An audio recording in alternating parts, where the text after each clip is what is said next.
Patay ang dalawang katao sa magkahiwalay na aksidente sa Sorsogon at Camarines Sur. Si Jessica Kalinog ng GMA Regional TV, Balitang Bicolandia para sa detalye.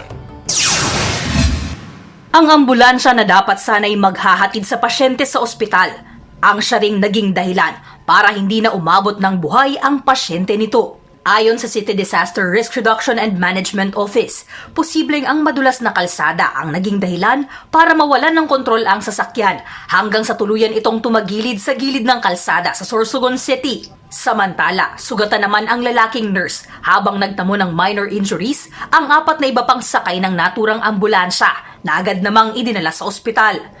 Hindi ko po masabi kung driver error kasi kung minsan siyempre maulan, yung kalsada natin is medyo madulas. Siguro medyo nagmamadali din yung driver kasi nga may nasa critical din yung patient nila. Hindi ko naman masabing nag-exceed sa speed pero sa naging sitwasyon po doon is talagang umikot yung humarap na pabalik yung ambulance.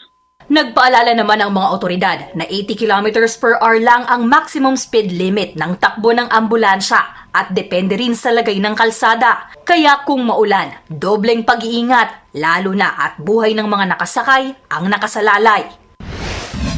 Sa halip na sa kanilang bahay sa Barangay Sabang sa bayan ng San Jose, Camarines Sur, sa creek na ito sa Sitio Hikot, Barangay Kagaykay sa bayan ng Goa, dumiretso ang dalawang sakay ng isang motorsiklo. Ayon sa MDRRMO Goa, pababa at may pakurbang bahagi ang kalsada sa lugar. Umuulan at madulas ang kalsada nang mangyari ang aksidente, kaya posibleng naalangan ang rider at tuluyang nahulog sa creek. Nagtamo ng gasgas ang rider habang binawian naman ng buhay ang 66 anyos na babaeng angkas nito.